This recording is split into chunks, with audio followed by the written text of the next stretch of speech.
Profe, si quiere comenzar con la clase, ya estaríamos en horario. Bueno, bueno, ante todo, muchísimas gracias a la eficaz y muy amable coordinadora de la diplomatura. Lo que corresponde es presentarme. Mi nombre es Jorge Orgaz, yo soy profesor de Derecho Constitucional, Derecho Procesal Constitucional y Derecho Administrativo en la Universidad Nacional de Córdoba y en la Universidad Siglo XXI. ¿Sí? Dentro de la Cátedra de Derecho Procesal Constitucional, formo parte de la cátedra junto con el doctor Juan Brugue, que es el coordinador académico de esta diplomatura. Así que, en principio, mi agradecimiento a las autoridades y a su vez mis felicitaciones por el acierto de organizar un curso tan importante y tan significativo en relación a una materia que muchas veces, como es el derecho público, es soslayada en el ámbito de las universidades argentinas, que entiendo tienen una visión privatista. Pero más allá de estas consideraciones generales, me gustaría brevemente que se presente cada uno de ustedes y me indique más o menos cuál es su actividad profesional y en qué ámbito la despliegan. Así que los escucho. Bueno, yo soy Franco Copari, abogado, y bueno, en realidad me incursioné en la diplomatura porque me parece muy interesante la temática. Ajá, bien. Franco, ¿y ejercer la profesión? Sí, ¿O sí, pero no sí, he o en tenido... tribunales? Bien. ¿Cómo? No, no, no, abogado litigante. Abogado litigante, perfecto. Buenísimo, Franco. Ahí veo a Elvio.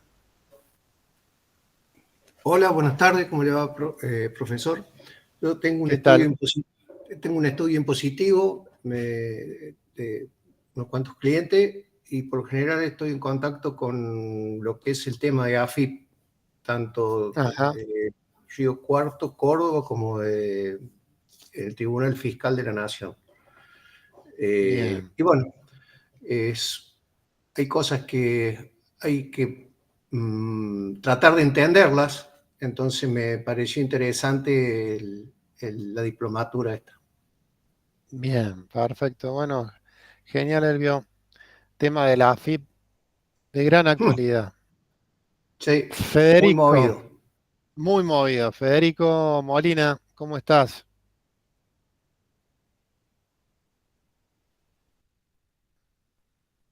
Si es que está. Víctor, ¿está Víctor Quiroga? Hola, Víctor. Me parece que Víctor tiene problema con el Con el micrófono. audio. Sí, y Bueno, no pasa nada. lo mismo Federico. acá, sí, y han escrito en el chat presentándose dos Ah, alumnos que bueno, también. ahí lo vemos. Buenísimo. Estoy Hola, viendo a profe, ver ¿me el... escucha? Sí, ahí te escuchamos, Federico. Ah, disculpe, tenía problemas con el micrófono, no lo podía activar. No pasa nada. Contanos, Federico, Bien, ¿a mi qué te nombre es, bueno, dedicas y en qué Federico. ámbito? Soy abogado recién recibido, hará unos 3 meses que me recibí. Ajá. Actualmente estoy con mi mamá, que es justo que también está cursando la diplomatura, y tenemos un Ujú. estudio acá en el interior, en la localidad de Villa del Lique, en el departamento Calamuchita.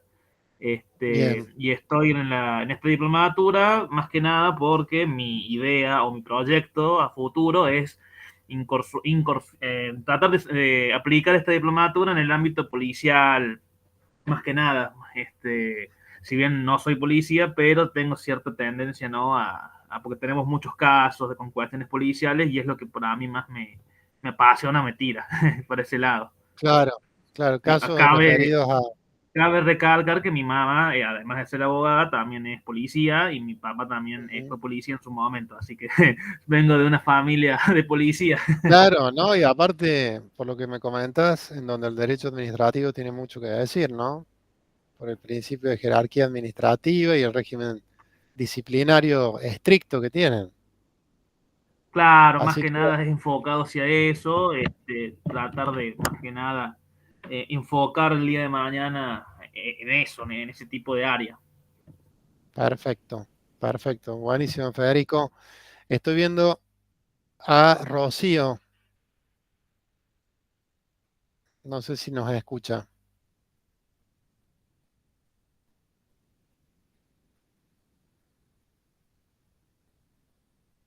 Bueno, Víctor, bueno, perfecto. Acá Víctor dice que es abogado litigante, trabaja en el registro automotor y es procurador de la MUNI. Perfecto, Víctor, ahí te estuve leyendo. Y después quedaría nada más simplemente para que se presenten si es que pueden hacerlo. Eh, mm, no sé quiénes quieren presentarse, que ahí los tengo como incorporados, pero no los veo. Una letra C y otra letra M, que no sé quiénes eran. Sería Cintia Cerquati, la letra Ajá. C, y María Laura Mellado. No sé si están Bueno, ahí, si se quieren presentar. y si no, no hay problema. Si no, no hay problema. Bueno, bueno, me parece importante como metodología. Hola María Laura, ¿qué tal? Está en el chat. Bueno, ustedes ya se conocen entre sí, simplemente era para ver en qué ámbito profesional están llevando a cabo su trabajo. Buenísimo. Policía abogada, claro, la madre de Federico. Bienvenida, muchas gracias, ¿eh? Bueno, les decía que para ya comenzar un poco con la temática y sabiendo que vamos a contar con 3 clases, independientemente de eso, me gustaría que como metodología, primero, somos todos colegas, o sea que no hay ningún problema en que me llamen Jorge, ese es mi nombre, me parece que es lo mejor, lo más fluido, lo más natural para conversar llanamente sobre los distintos temas que vayamos a abordar. Y en segundo lugar, también la idea no es tanto dar una clase magistral, primero porque no estoy en condiciones de darla, y segundo porque me parece mucho más productivo que intercambiemos opiniones, sugerencias a medida que vayamos avanzando en la temática, simplemente levantando la mano, a viva voz. Me parece que el número no es inconveniente para eso. Y en este intercambio de opiniones me parece que seguramente vamos a sacar mejores conclusiones, vamos a aprender todos un poco más. Así que lo más horizontal posible me gustaría que sean estas charlas. Y como les decía, como son 3, van a ser 3 clases, me parece que en principio uno podría abordar hoy los conceptos generales en torno a la responsabilidad del Estado, los criterios de clasificación de la responsabilidad del Estado, luego adentrarnos en lo que es específicamente la responsabilidad administrativa, ¿sí? Y a su vez, a partir de allí, quizás analizar lo que es el régimen sancionatorio, principalmente de la administración pública, las manifestaciones, los procedimientos, las reglas, en general, más allá de las variaciones o las diferencias o particularidades que puede tener en el ámbito de lo que es el derecho administrativo, la responsabilidad administrativa, el orden federal, provincial y local, que siempre, en virtud de nuestra organización federal, se disponen de distintas normas en la materia. Pero me parece que eso es un poco lo que yo les propongo y me parece que es la forma más prolija y más ordenada de abordar esta temática que de arranque les digo que es uno de los aspectos centrales del derecho administrativo. La teoría de la responsabilidad del Estado, en general, independientemente de su clasificación, si es una responsabilidad del Estado extracontractual o una responsabilidad de lo que la doctrina denomina responsabilidad disciplinaria del Estado, es uno de los aspectos centrales del derecho administrativo moderno y que ha sido resaltado precisamente por la Corte Suprema de Justicia de la Nación. Siempre ha dicho la Corte que si uno quiere comprender al derecho administrativo, tiene que comprender o analizar 4 ejes temáticos o 4 aspectos centrales. En primer lugar, los principios de la organización administrativa, es decir, el principio de jerarquía y el de competencia. En segundo lugar, las situaciones jurídicas subjetivas administrativas, interés simple, derecho subjetivo, ahora también derechos de incidencia colectiva en sus 2 modalidades, los contratos administrativos y finalmente la Corte señala un poco también en todos los casos en los cuales ha intervenido, marcando el territorio de lo que debe entenderse por responsabilidad administrativa y cuál es la norma que se aplica para resolver los distintos casos, señala que la responsabilidad del Estado, la responsabilidad administrativa en cualquiera de sus manifestaciones o en cualquiera de sus clasificaciones, termina o concluye esa columna vertebral de lo que se entiende como criterios rectores o como los fundamentos del derecho administrativo argentino.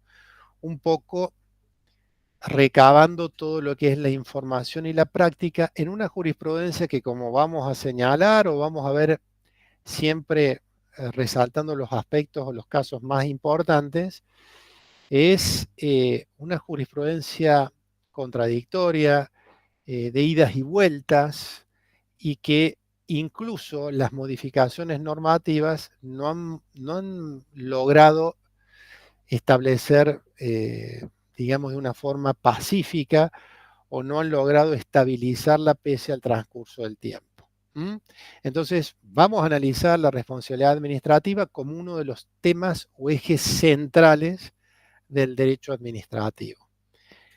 Y como abogados, lo primero que yo me pregunto, y también si alguien se anima y les preguntaría a ustedes, ¿cuál es el derecho que rige la responsabilidad administrativa? ¿Es el derecho administrativo propiamente dicho o es el derecho civil o es la legislación de fondo?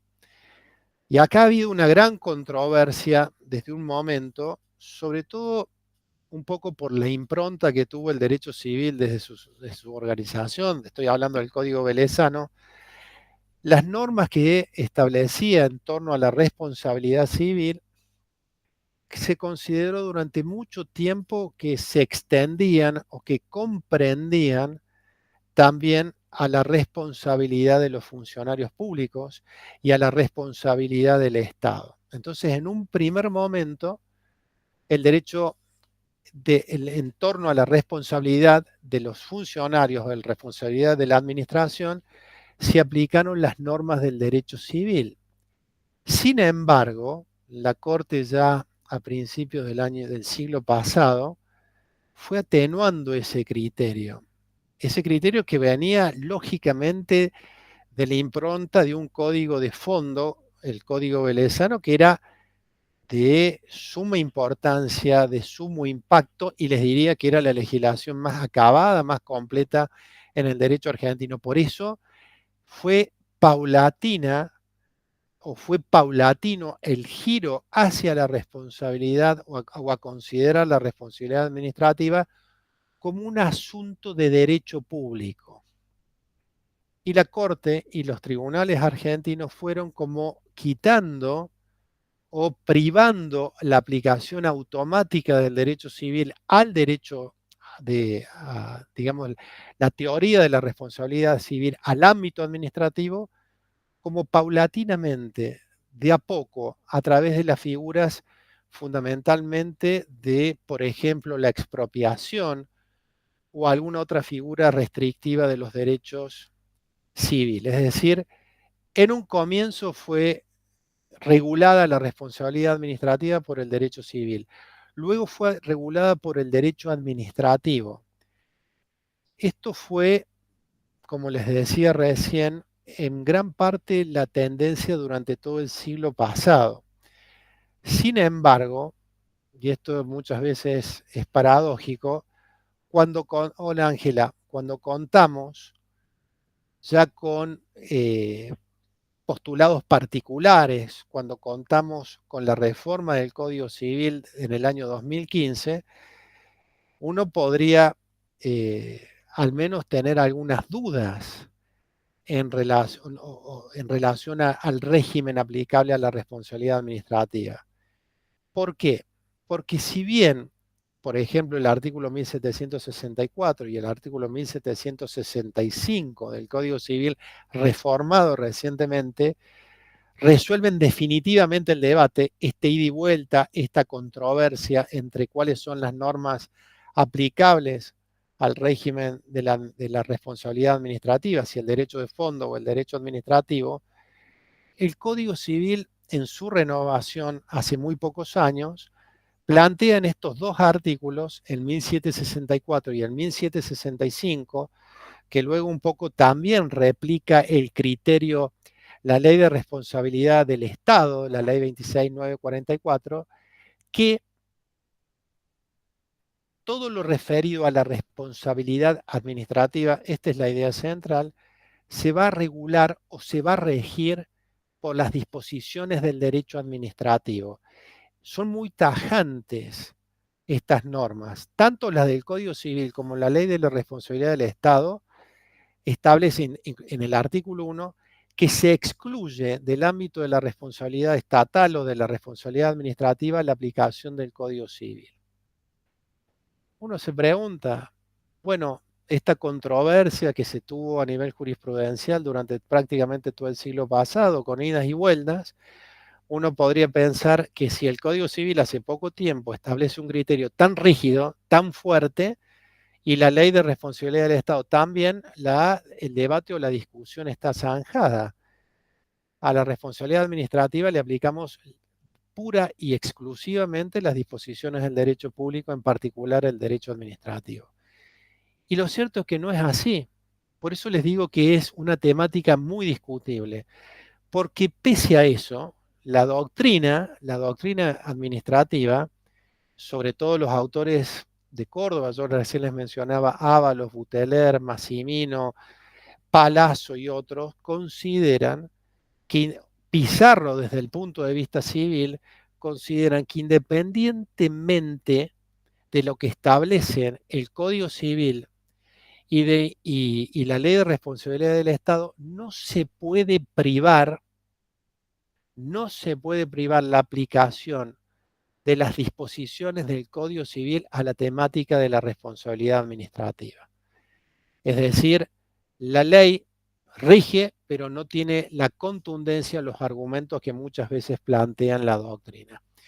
O sea que en una primera aproximación les diría que el régimen de la responsabilidad administrativa no es exclusivamente administrativo y tampoco es exclusivamente civil, sino que confluyen, obviamente que esto es discutible, desde mi punto de vista, confluyen distintas disposiciones que aconsejan en algunos casos aplicar una, pero tampoco se puede soslayar la aplicación del derecho de fondo porque fundamentalmente, como vamos a ver, los presupuestos de atribución de responsabilidad son los mismos. Y a su vez, esto me parece que también es importante resaltarlo, cuando se habla de que el derecho civil no es aplicable al ámbito de la responsabilidad administrativa, no puede asimilarse ese principio a lo que es que no se puede aplicar el derecho de fondo. El derecho de fondo supera o es mucho más amplio que el derecho privado. Es decir, cuando nosotros analicemos institutos específicos de la responsabilidad administrativa, nos vamos a dar cuenta que tendremos que analizar, por ejemplo, conceptos referidos a la prescripción, ¿sí?, que provienen del derecho común. Vamos a analizar criterios referidos en materia penal a la tipicidad, por ejemplo, a la gradualidad de la pena, es decir, ese derecho común nos habla de que el derecho administrativo no se aplica o no resuelve de manera absoluta todos los problemas que presenta la responsabilidad administrativa. Entonces, fíjense un poco lo que les decía al comienzo de la clase, o de esta charla con ustedes, en el sentido de que no está claro cuál es el derecho que rige. Y uno observa lo mismo que en la responsabilidad administrativa, o por ejemplo, lo mismo que ocurre en otro de los aspectos centrales del derecho administrativo, como son los servicios públicos, o como pueden ser los contratos administrativos, que hay confluencia de normas de derecho de fondo y normas de derecho privado para regularlos, ¿sí? Y que habrá que analizar, en esto sí lo dice el Tribunal Superior de Justicia de Córdoba, cada caso en particular para decidirnos si nos inclinamos para regular una situación sobre el derecho público en la medida que exista preponderancia de elementos del derecho público o sobre el derecho privado. No sé si más o menos se entiende lo complejo que es el régimen aplicable. Muchas veces como colegas o como abogados estamos acostumbrados a que, ahí les doy la palabra, a que el derecho resuelva en base a la codificación o a la tipicidad o al derecho positivo, resuelva todos los casos. A mí lo que me resulta paradójico e interesante al mismo tiempo es que pese a contar con normas muy nuevas, la ley de responsabilidad del Estado es del año 2014 y la modificación del Código Civil un par de años más tarde, el 2015. Sin embargo, se sigue discutiendo el régimen aplicable. No sé, María Laura, si querías agregar algo.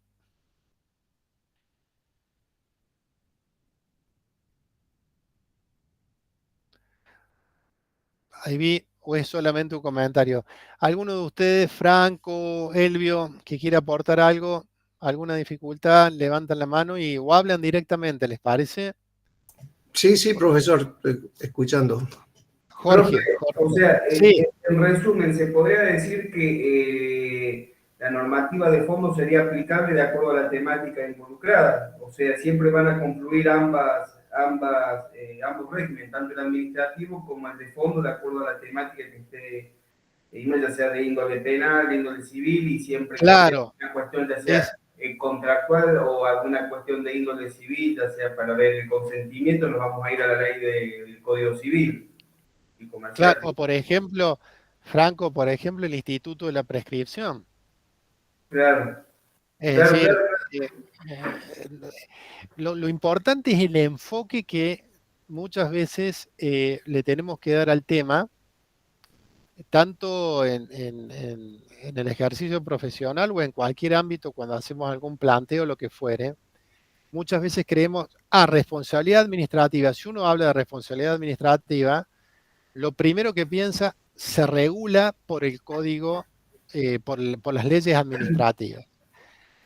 Y uno podría decir, pero ¿cómo no va a ser así si inclusive el propio Código Civil en el 1764 y en el 1765 un poco que nos dice que nos regala todo lo referido al régimen de responsabilidad administrativa? Y del otro lado, la ley de responsabilidad del Estado también en el artículo 1, como para disipar dudas de arranque, nos dice todo lo referido a la responsabilidad administrativa corresponde al Estado. Sin embargo, la práctica jurídica, la práctica jurisprudencial, un poco lo que vos señalas, Franco, nos demuestra que si nosotros vamos con esa orejera jurídica, podemos tener problemas porque hay soluciones que vienen directamente de otras ramas del derecho. Entonces se ha ido interpretando, sobre todo doctrinariamente, que el derecho privado se aplica subsidiariamente, lo cual no implica prescindir de él, y que no debe confundirse el derecho privado con esto que yo les denomino derecho de fondo, que son institutos jurídicos que provienen de otras ramas del derecho y que tienen aplicabilidad directa en este caso. Por ejemplo, cuando veamos el régimen sancionatorio, vamos a tener que de arranque deslindar los límites entre el derecho administrativo sancionador y el derecho penal, por ejemplo.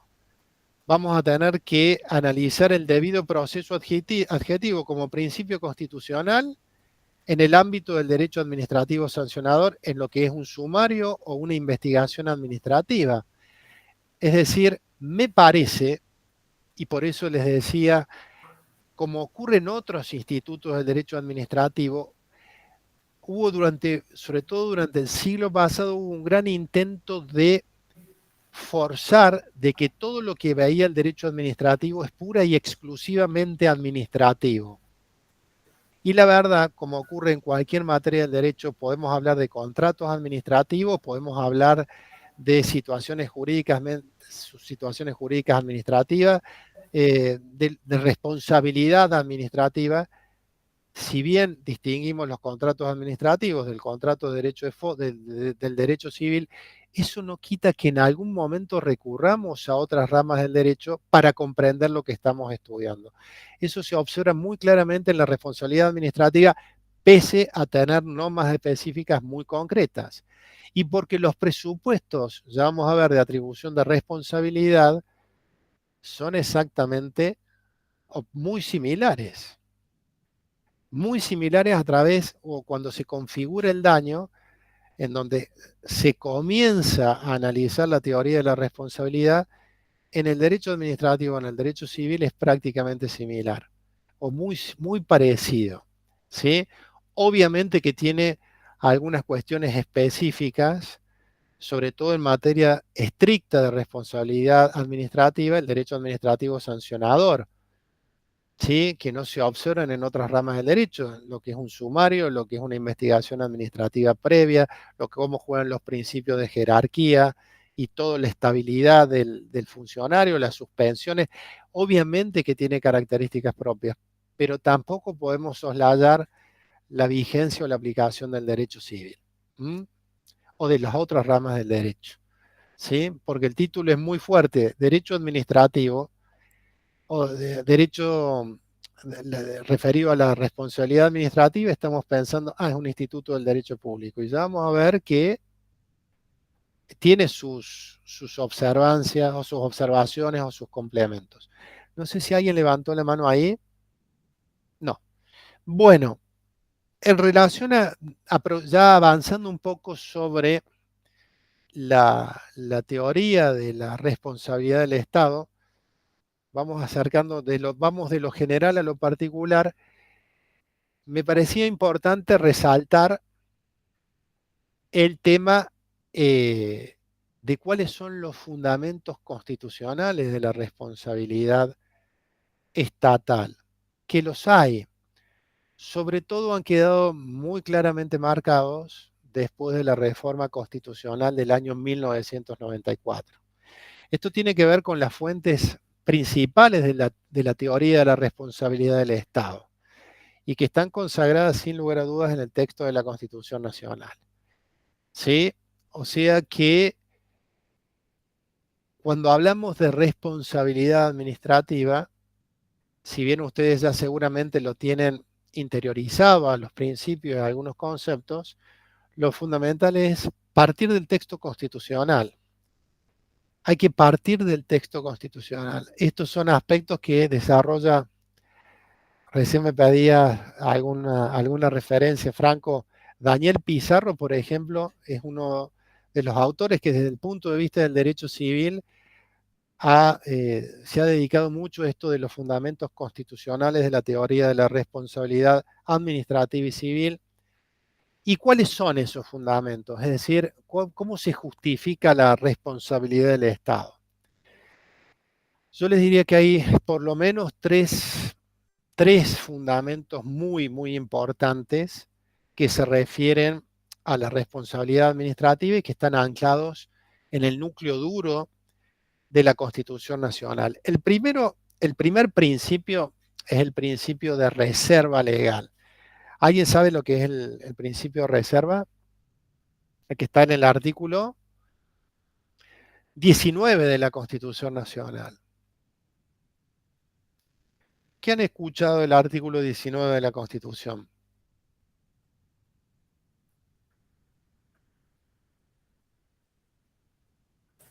que todas las acciones de los hombres que no perjudiquen a terceros están reservadas a Dios y Bien, exentas a los magistrados. eso es un límite, bien, Franco, es un límite infranqueable para el Estado. Significa que el Estado no puede avanzar sobre el ámbito de la privacidad, ¿sí? O de la intimidad establecido en el artículo 19 de la Constitución Nacional. Y que así, si así lo hiciera, naturalmente que su accionar se torna ilegítimo, ilegal y en consecuencia también debe o tiene la obligación de reparar el daño. En un ámbito de privacidad, cada uno de nosotros tiene la plena autonomía o el pleno ejercicio de la voluntad o de llevar adelante su propio plan de vida sin la posibilidad de que el Estado interfiera en ese plan de vida. Y aun cuando ese plan de vida significara nuestra propia destrucción. Es decir, nosotros en el ámbito de la intimidad o de la privacidad podemos, qué sé yo, drogarnos, podremos alcoholizarnos, y cualquier interferencia pese a estas circunstancias del Estado es ilegal y está obligado a reparar. Entonces un límite muy claro, una frontera muy clara que traza la Constitución en el sentido de que si se vulnera, automáticamente se genera la obligación de reparar y de resarcir porque el Estado no puede intrometerse en ese ámbito de privacidad. ¿Sí? En la medida que una persona no afecte la moral, el orden o la moralidad pública, el orden público, y que esté en un ámbito de privacidad, insisto, aun cuando tuviera una conducta, si se quiere, autodestructiva, cualquier intromisión del Estado es arbitraria y antijurídica y obliga, digamos, determina la obligación de resarcir y la responsabilidad estatal. Esto muchas veces se lo ve o se lo soslaya, pero es un argumento central para determinar si el Estado ha incurrido o no en responsabilidad. Si violenta el derecho a la intimidad, si violenta la privacidad de una persona, el ámbito de reserva que consagra el artículo 19, la obligación de reparar surge evidente. Elvio. Sí, me quedé ahí pensando del tema de la reserva legal.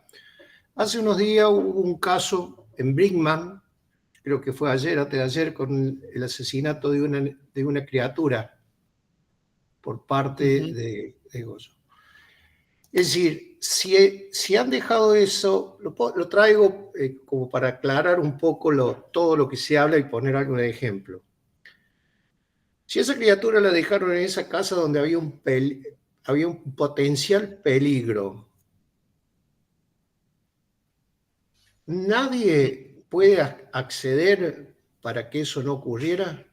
¿O estoy yéndome del camino? La pregunta, Elvio, es si se violenta. Sí, la vida privada, cada uno, bueno, no se puede hacer nada, pero si es evidente que yo soy vecino, estoy viendo ahí que hay... Eso es otra cosa. Eso es otra cosa. Primero, vos sos vecino, pero acá entran otras cuestiones en juego. Por ejemplo, si hay un menor o la salud o el derecho o la integridad de un menor en juego, son de las situaciones en las cuales no solamente que podés denunciar, sino que estás obligado a hacerlo. ¿Sí? Entonces, lo que no podría hacer el Estado es violentar la intimidad o el domicilio sin una orden de allanamiento, por ejemplo, salvo que estuviera en una circunstancia infragante. Pero es muy común, sobre todo en materia de jurisdicción de menores, que si vos sos vecino y escuchás gritos de un menor, o que te das cuenta porque te asomas al patio y ves que lo están golpeando, o a otros casos estaqueando, lo que fuere, tenés la obligación legal de denunciar.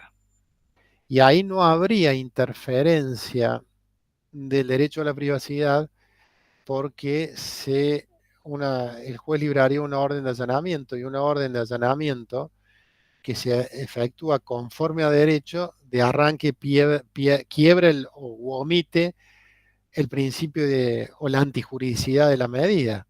Si hay un accionar lícito por parte de un organismo estatal, como es un juez, naturalmente que no es el acto antijurídico. Distinto es si, por ejemplo, una persona adulta en el ámbito de su privacidad decide, no sé, consumir estupefacientes.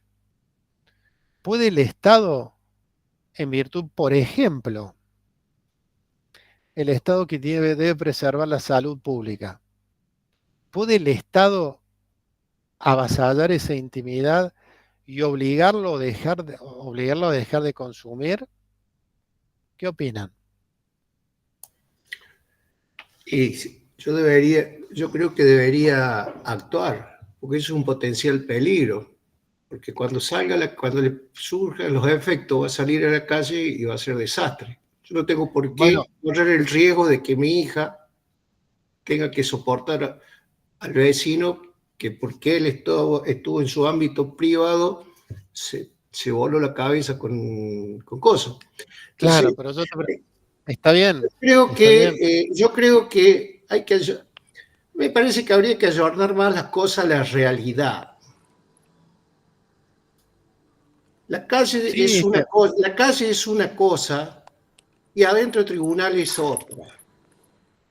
ujú. Pero Es yo te decir, pregunto, está bien, yo entiendo tu postura, pero desde el punto de vista de la responsabilidad, el Estado no puede sancionar o castigar por las dudas. Obviamente que si esa persona sale a manejar o la detiene una persona en la vía pública, ahí sí puede detenerla porque está en el ámbito de la vía pública. Pero si está en su ámbito de privacidad, en su domicilio, no puede entrometerse. Por eso es muy importante esto de la zona de reserva. En principio, obviamente que puede haber algunas consideraciones o algunas excepciones. En principio, cuando el Estado violenta la zona de reserva legal del artículo 19, se genera responsabilidad administrativa. ¿Sí? Obviamente que hay excepciones, y eso también lo establece mucho la Corte Interamericana de Derechos Humanos. Cuando están en juego derechos de menores, incluso la jurisprudencia de la Corte Interamericana de Derechos Humanos te autoriza a llegar, fíjense, algo que a nosotros nos suena un horror o nos hace ruido, puede hasta censurar una determinada publicidad o puede una determinada película en la medida que se violenten derechos de menores, porque ahí hay un interés público superior. Pero no es este el caso me parece, del derecho a la privacidad. Pero fíjense las discusiones que generan, ¿no?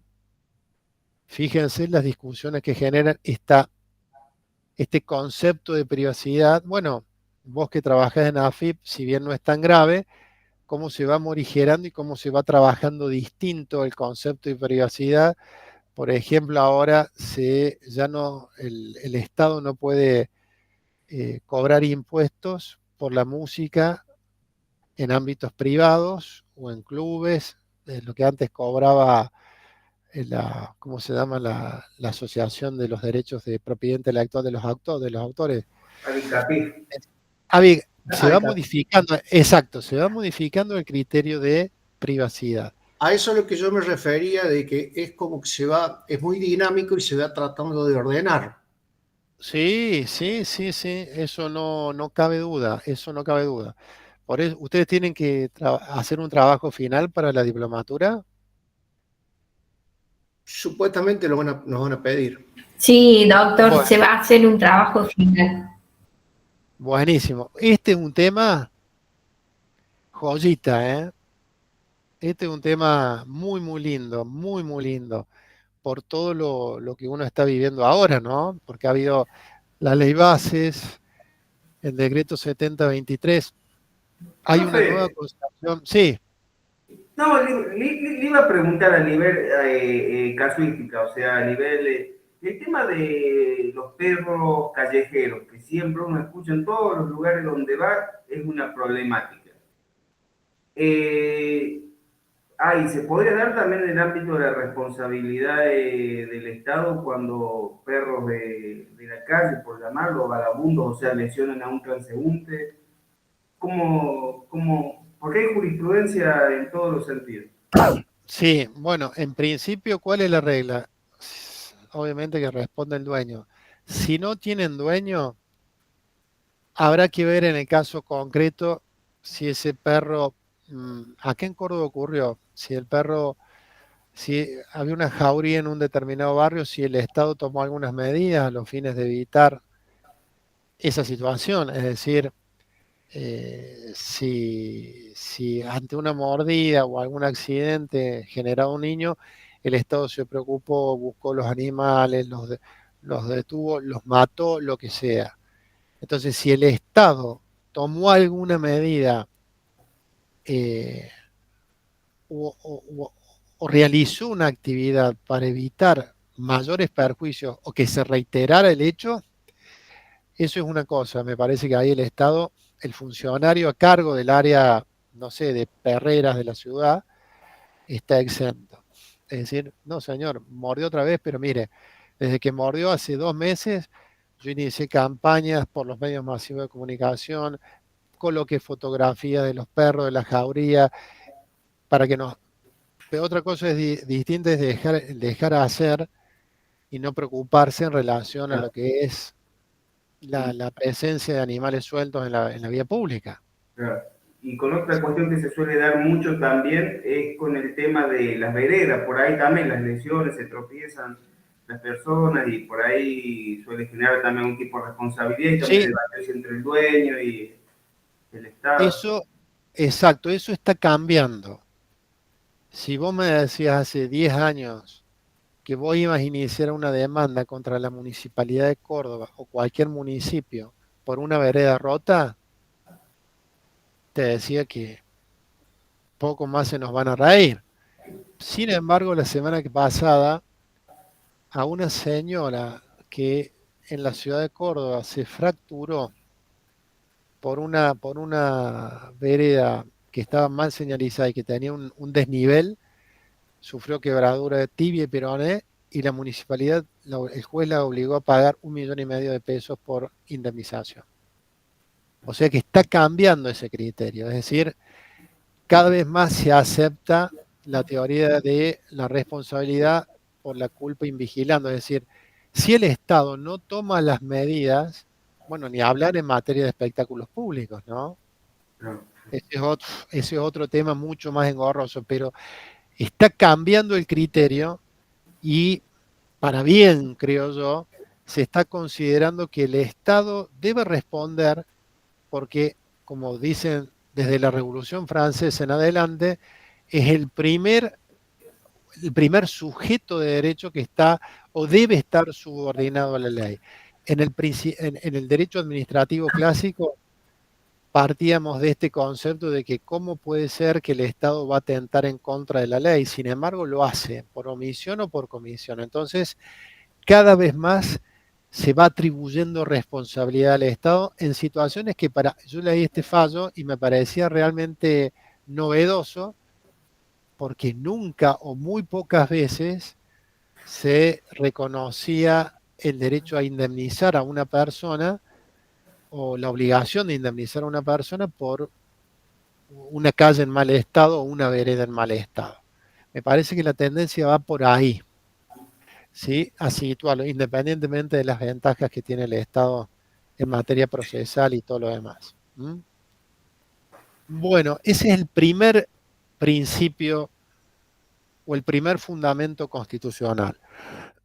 El segundo fundamento constitucional tiene que ver, o el segundo principio constitucional, que también deriva, pienso yo, del artículo 33 y de otras normas del 75, inciso 22, por remisión a instrumentos de derechos humanos, es un poco lo que señalaban recién ustedes. El que genera un daño está obligado a resarcirlo. El que genera un perjuicio a una persona está obligado a resarcirlo.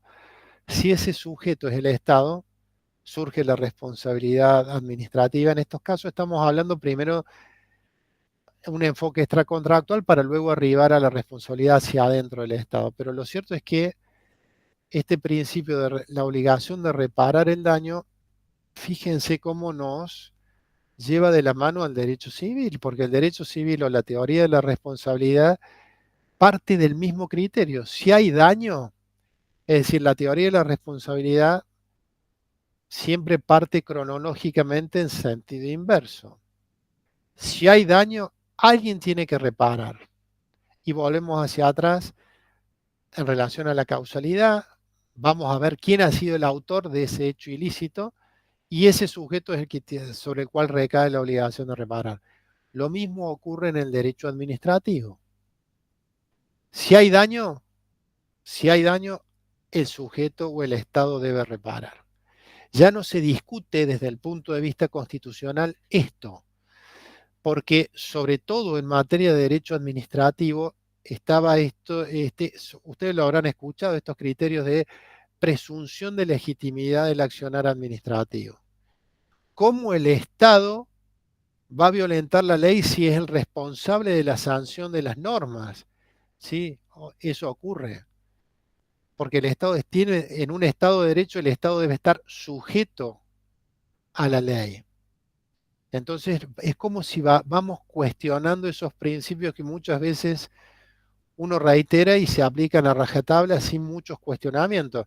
La presunción de legitimidad del accionar administrativo. ¿Significa que el Estado siempre que actúa legítimamente? No es así. No es así.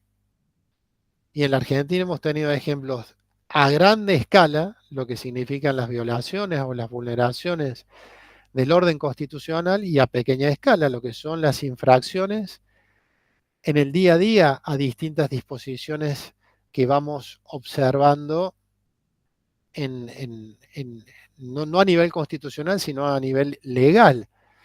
Entonces, vamos limitando estas prerrogativas o estas presunciones que hacen que el Estado ocupara una situación de privilegio. Esta es una.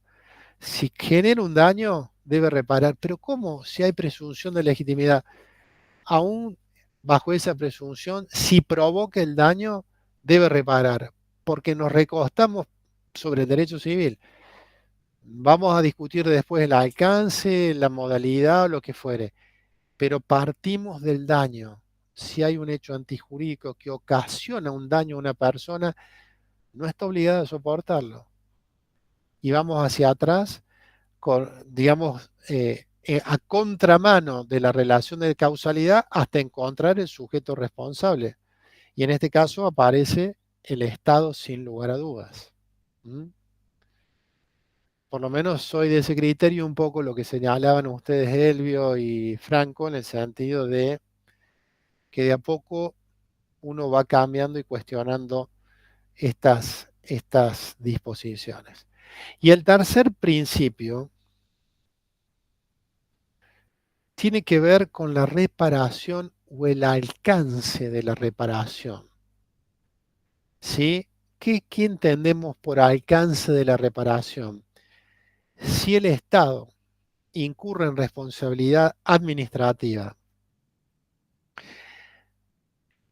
¿está obligado a reparar la totalidad del daño en cada uno de sus aspectos? Me refiero a daño moral, lucro cesante, pérdida de chance, lo que ocurre generalmente en cualquier acción de daños y perjuicio civil, o únicamente debe limitarse a lo que es la reparación del daño material. Ahí, Elvio, te escuchamos. Bueno, justamente nosotros estamos en una ciudad que en su época fue volada. Somos de Río Tercero. Sí. Y ahí está, después de tantos años, se hizo un abogado hizo una demanda para un grupo de ciudadanos. Ahora, ¿qué pasa? Aparentemente, bueno, van a cobrar esto, que aquello, pero van a cobrar nada más que esos, que ese grupo. Los daños físicos de las propiedades del auto, en su momento se hizo el reclamo, lo pagaron y todo bárbaro. Y el Estado estuvo muy rápido ahí porque los daños se iban a ver con el tiempo, no en el acto. ¿Por qué? Porque, es decir, con Sin el de duda. los años, un Sin ejemplo, duda. los caños que eran de cemento se empezaron a enterar a los 3, 4 años que estaban rotos, no ahí al mes. Bueno, es toda una historia. La cosa es que usted habló del daño moral. Sí. Yo creo que si todos vivimos en el mismo lugar donde hubo un hecho, todos debemos cobrar sin hacer una demanda.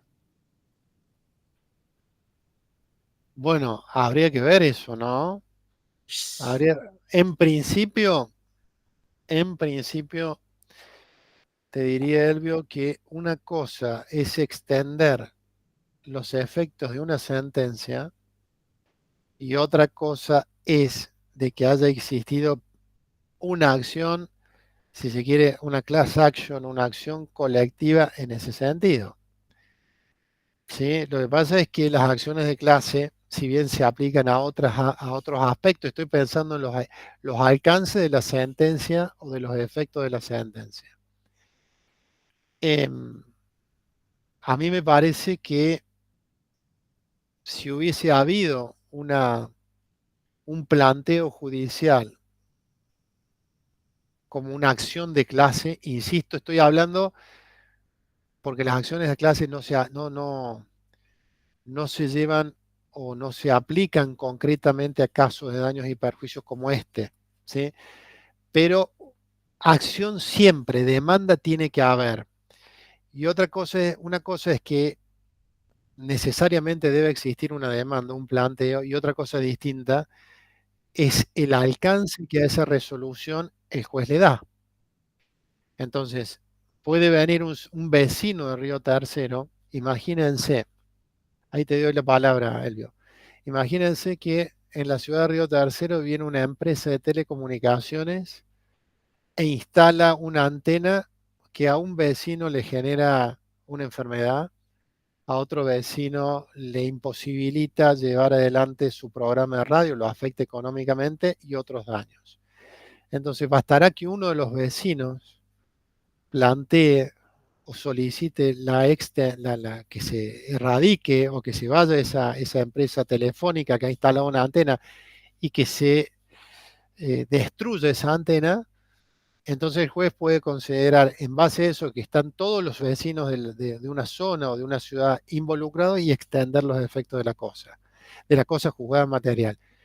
Pero eso es muy distinto a extender una resolución a quienes no han participado, sobre todo que la causa es anterior, hace mucho tiempo, y que es anterior a este auge de los procesos colectivos. Es decir, para mí tiene que haber siempre una sentencia y podemos conversar sobre el alcance de los efectos en el sentido de flexibilizarlos, hacerlos más elásticos y que se parezcan a erga omnes a todos los vecinos afectados en una comunidad. Elvio, te escucho. ¿O te Claro. escuchamos? Sí, obviamente que ha pasado mucho tiempo y ha evolucionado. Pero si el Estado, sin hacer una demanda, en su momento dio un instructivo de la forma que había que hacer para que el Estado nos pagara los daños materiales, tanto sean los comercios, casas, de todo, sin hacer una demanda. El Estado estaba reconociendo por propia voluntad los daños. Después viene el daño moral, que bueno, empezó con toda esta historia y bueno, no sé cuántos años hace que están y recién ahora están llegando a un acuerdo.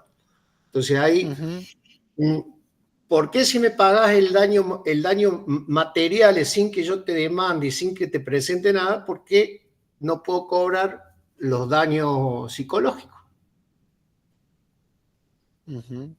Bueno, es que para cobrar los daños psicológicos... El Estado me ofreció pagarme, yo no le fui a golpear las puertas. El Estado vino, dio las instrucciones en su momento. Claro, bueno, es que ahí Ahora entiendo un poco más el planteo. Fíjense que cuando se produce la explosión, el presidente de la República, como jefe de la administración, dijo que había sido un accidente. ¿Se acuerdan? El primer de arranque.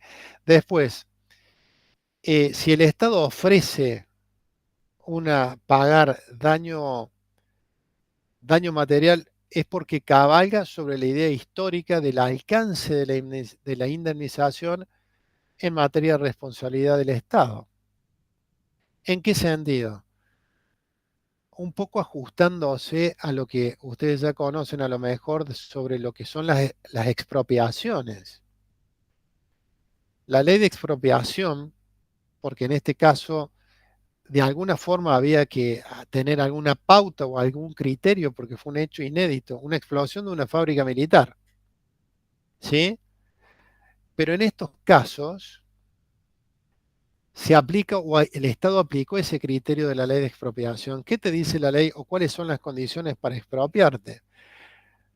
Ustedes saben que tiene que haber una ley, que tiene que haber una finalidad pública que sobrevuele intereses individuales y finalmente la indemnización debe ser previa y justa. Pero la ley de expropiación que replican a nivel provincial y las ordenanzas sobre expropiación locales también, hablan de que el alcance de la indemnización se limita a cuestiones estrictamente materiales. Con lo cual, cualquier planteo sobre no solamente daño moral, lucro cesante, o por ejemplo la innovación de daño punitivo, o lo que fuere, vos necesitas esgrimir un planteo a la voluntad del Estado, porque el Estado te va a aplicar ese criterio, o al menos aplicaba ese criterio. Es decir, yo pago el daño material que realice. Todo lo demás, como dice la ley de expropiación, queda fuera del ámbito de la responsabilidad por el hecho ilícito en este caso. Por eso te decía algo que, yo por lo menos cuando litigo contra el Estado no confío nada en el Estado. ¿Sí? Y si hubo algún planteo o algún menoscabo en cuanto al alcance de la indemnización, este era un caso en que se debió haber peleado ese daño moral, inclusive daño moral potencial, porque muchas secuelas surgen con el tiempo, ¿sí? Pero es el mismo criterio que utiliza el Estado en materia de responsabilidad administrativa. Por ejemplo, un caso muy famoso, el del Palacio Ferreira en la ciudad de Córdoba. Ustedes lo conocen, donde está el Museo Evita ahora, al frente de la Plaza de España.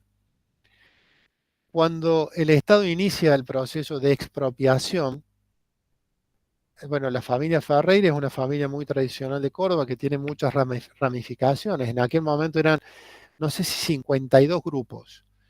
La cuestión es que la familia Ferreira, cuando el Estado decide expropiarla al palacio, dice que era una cosa así como en la época del 1 a 1, la familia pidió 112 millones de dólares. ¿Y qué le contraofertó el Estado? 11.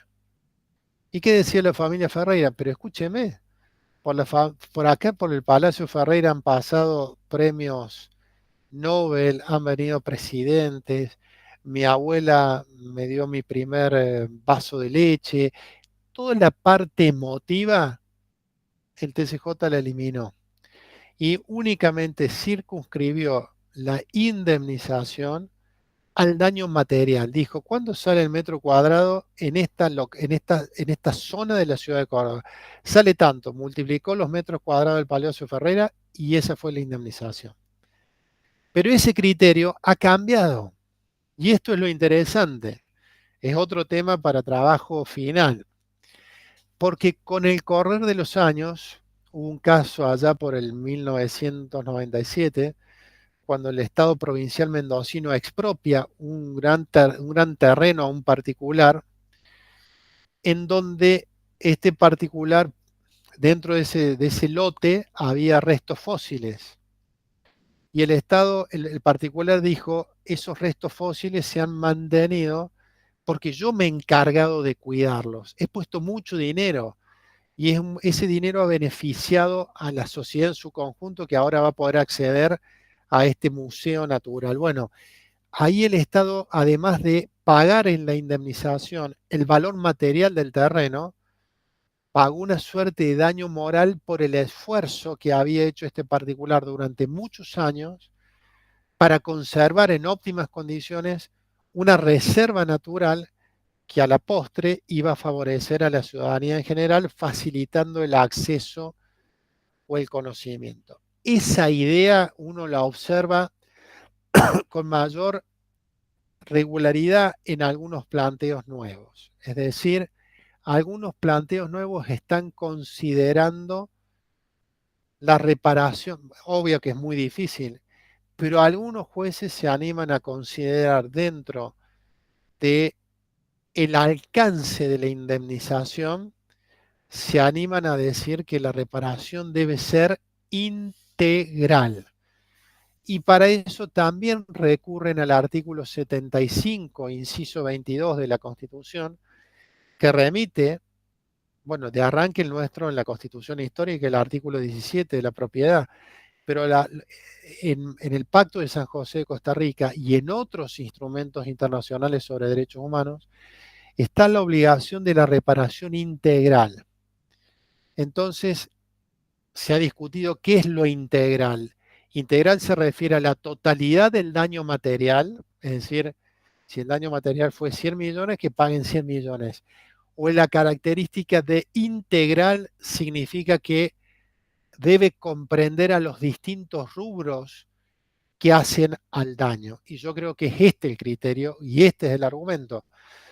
El daño moral debe estar sí o sí, incluso me animo a decir el lucro cesante. Es decir, si la administración priva a una persona de su vehículo y esta persona no puede trasladarse a su trabajo o llevar adelante su actividad laboral regularmente, ¿por qué está obligada a soportar ese daño? Y volvemos de vuelta a las disposiciones del derecho común. Si el principio de atribución de responsabilidad es común a todos los ámbitos en donde se aplique. Es decir, la teoría de atribución de la responsabilidad implica que hay un sujeto que causa un daño, hay una relación de causalidad entre el accionar o la omisión de ese sujeto y el daño, una atribución de, digamos, una conexión, una relación de causalidad y a su vez, y lo más importante, que nadie está obligado a soportar un daño desde ningún punto de vista.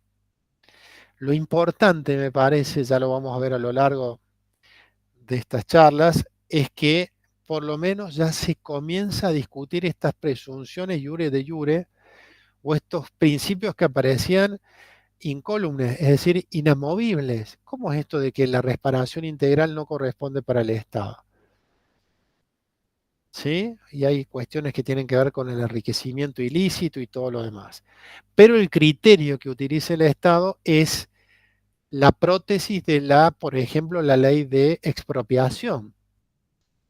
Y la ley de expropiación señala el alcance de la indemnización. Bueno, esa ley, por lo menos para mí, deviene inconstitucional por el bloque de constitucionalidad argentino, que consagra el principio de la reparación integral.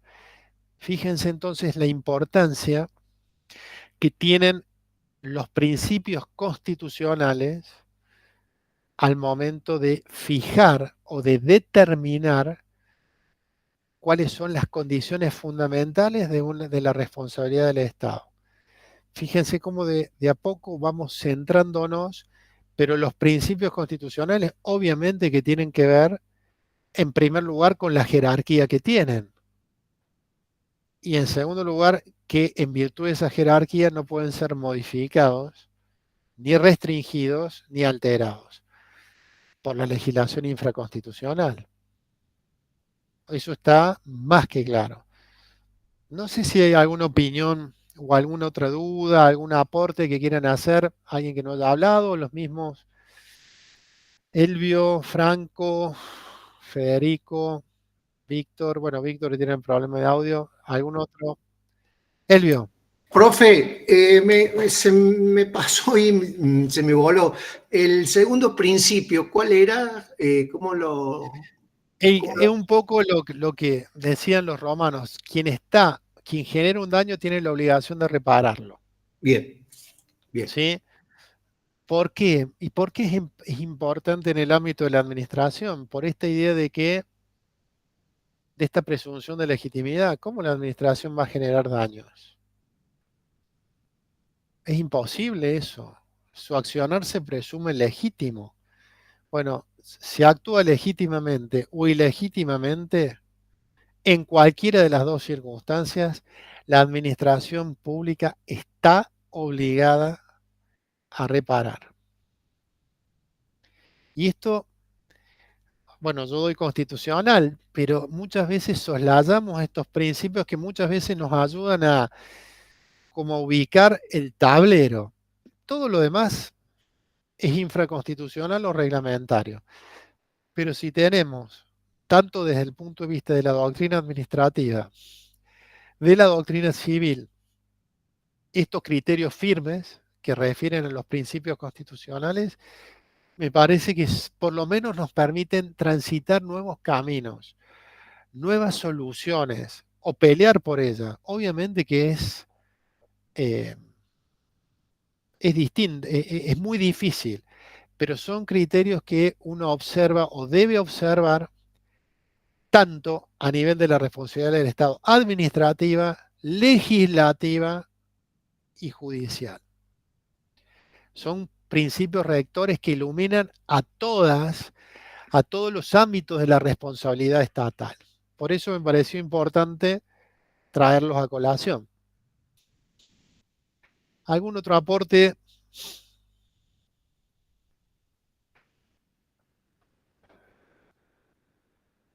¿Ninguno? ¿Nadie quiere hablar? Bueno, dicho esto, uno puede ya ir perfilando algunas características de la responsabilidad del Estado, ¿no? En cuanto a la clasificación, vamos a ver brevemente lo que es la responsabilidad extracontractual del Estado. Vamos a clasificar que la responsabilidad extracontractual puede ser por el hecho lícito, como también por el accionar ilícito.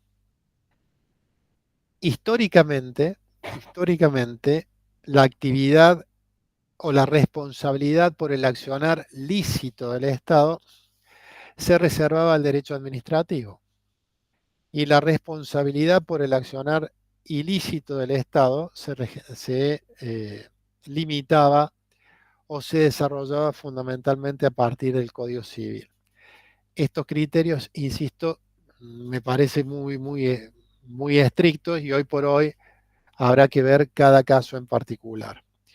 En relación a la responsabilidad del Estado por el accionar lícito, está claro que fue una conquista o fue un hecho o una teoría que se desarrolló a partir de la doctrina administrativa francesa, del Consejo de Estado francés, que después de mucho tiempo admitió que el Estado tiene la obligación de reparar aun cuando haya actuado, aun cuando haya gestionado en materia de servicios públicos, fundamentalmente eso es lo que dicen los franceses, de buena fe o de acuerdo al derecho. Independientemente de que actúe conforme a derecho, si hay daño, hay responsabilidad. ¿Sí? Y esta doctrina, por el accionar lícito, es un poco lo que acabamos de señalar. Ahí sí se observa claramente los presupuestos de la responsabilidad que coinciden prácticamente con los del derecho civil. Es decir, debe existir un daño, debe haber una relación de causalidad entre el autor y el daño, debe haber generado un daño, un perjuicio a un tercero, y a su vez finalmente ese tercero no tiene la obligación de soportar ese daño. Esos son los presupuestos de la responsabilidad por el accionar lícito. En torno al alcance de la reparación, es un poco lo que acabamos de señalar.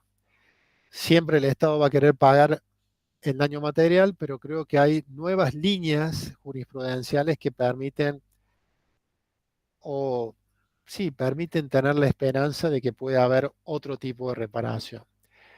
Luego tenemos el otro gran sector, que es la responsabilidad del Estado por el accionar ilícito, que, insisto, muchas veces se la sujetaba al derecho civil y que ustedes ya saben lo que implica, ¿no? Implica la obligación de resarcir para el funcionario o para el Estado por el caso de Río Tercero.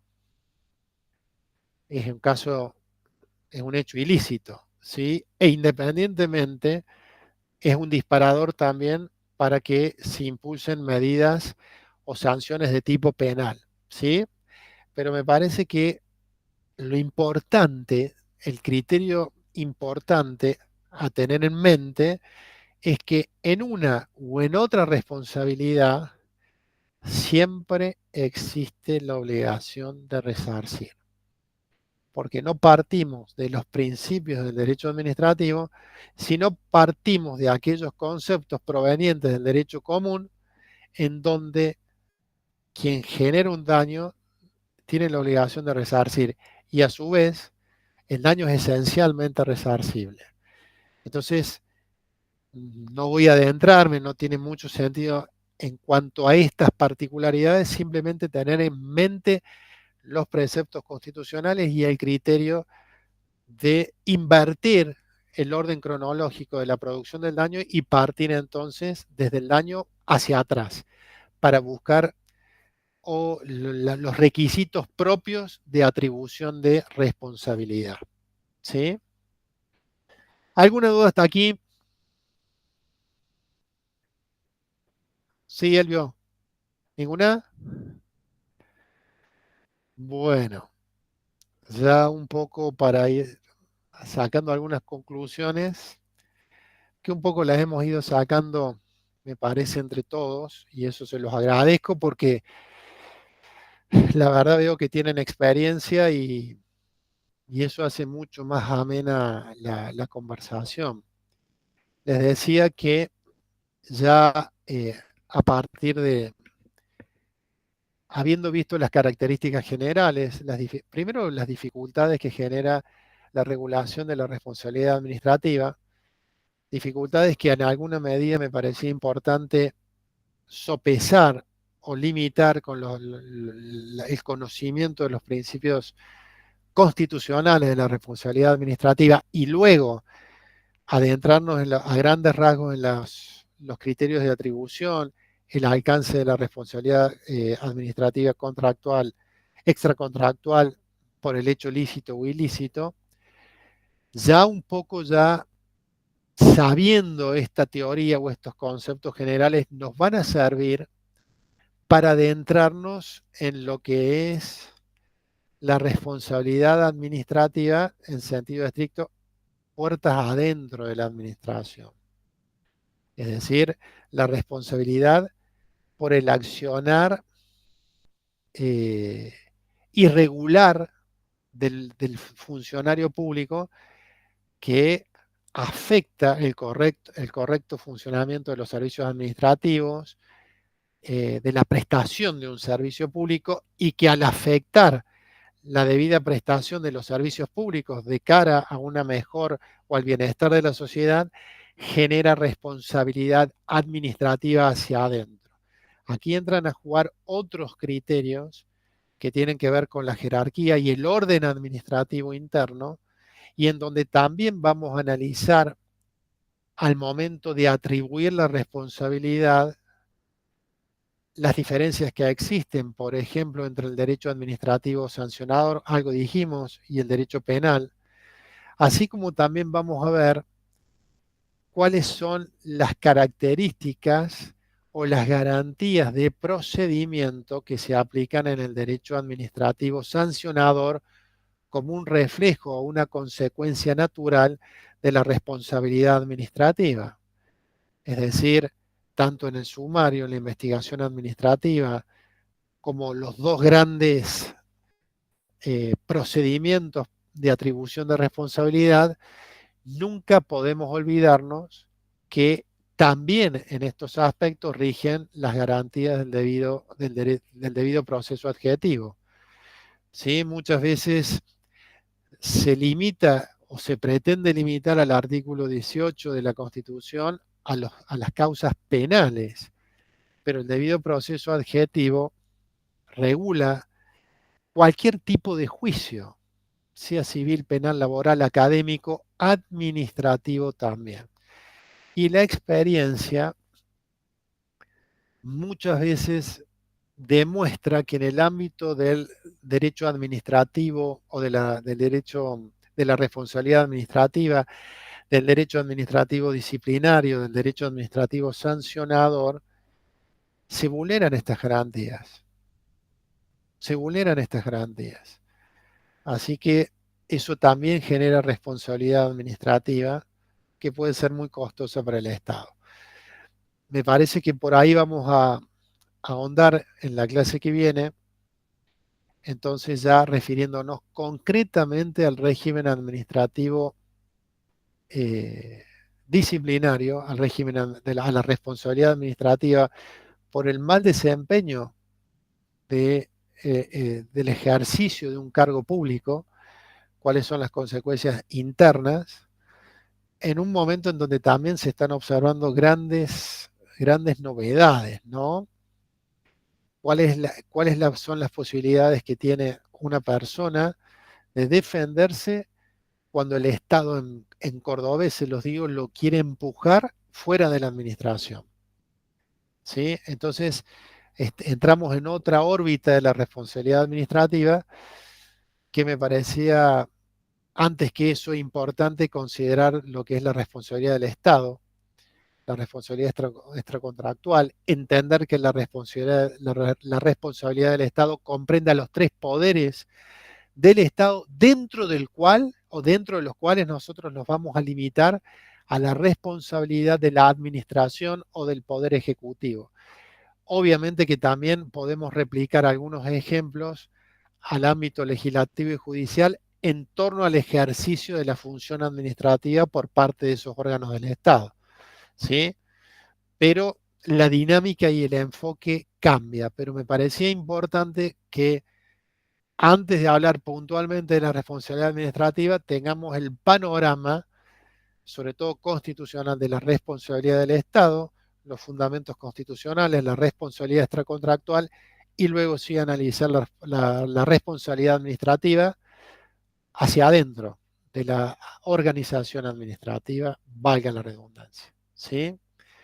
O sea que me parece que después de 1 hora y media, ¿cómo están? ¿Medio cansados? ¿Cómo ha sido el día de hoy? ¿Mucho trabajo? Interesante, por lo menos. Bueno, ya ahí seguramente vamos, con la excelente coordinadora que tienen, vamos a remitirles alguna bibliografía, alguna jurisprudencia. Como les dije, quería un poco conversar previamente con ustedes, tanto doctrina como jurisprudencia. No sé si será por WhatsApp o por mail, ustedes me indicarán. Profe, perdón, Sí. usted me lo pasa por WhatsApp y se sube al Bárbaro. aula, a la plataforma.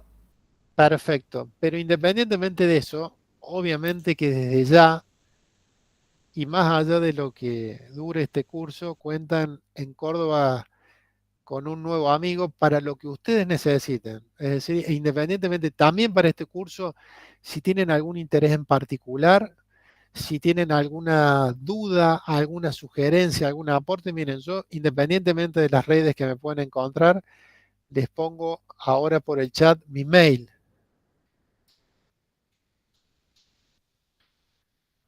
para que les quede. No sé en qué los puedo ayudar, pero a lo mejor en algún momento, sea para la diplomatura, sea futuro para algún otro tema, alguna clase, si están por Córdoba y quieren venir a alguna clase, van a ser bienvenidos, digamos, permanente contacto y sin protocolos. ¿Estamos? Muchas gracias, profe. No, nada que agradecer y aparte acuérdense que me llamo Jorge, ¿sí? Así que Sí. bueno, para mí ha sido un gusto, la verdad, me parece que después de 1 hora y media está bien. Para esta introducción vamos a tratar de ajustar el tiempo en las próximas porque hay mucho material todavía, pero creo que vamos a andar muy muy bien. Aparte me han facilitado muchísimo porque han sido muy buenas las preguntas, las intervenciones, así que también les agradezco esa buena onda para con el que está hablando acá, ¿sí? No sé si tienen alguna otra duda y si no, nos vamos despidiendo hasta el próximo miércoles por el mismo canal y a la misma hora, ¿sí? Encantado de conocerlo, doctor. Un gusto. Muchísimas gracias, profesor, y bueno, todos No, los compañeros que están unidos. no, por favor, un gusto en serio, ¿sí? Así que vamos por adelante y yo les voy a ir tirando algunos otros tips para ese trabajo llegado el caso de graduación final. Por acá van los tiros sin lugar a dudas, ¿eh? Bueno, chicos, Gracias. doctores, Muchísimas colegas, amigos, que tengan una excelente noche. gracias, igualmente. Hasta luego. Hasta luego.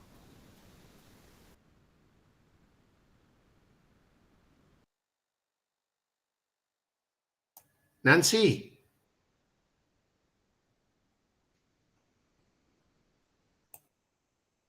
Sí, Elvio, acá estoy. vos sabés que no alcancé a tomar nota del correo. Ah, ya te lo paso. Ya te lo paso Gracias, yo. Ya te lo gracias, paso. gracias. Chao. Chao, chao.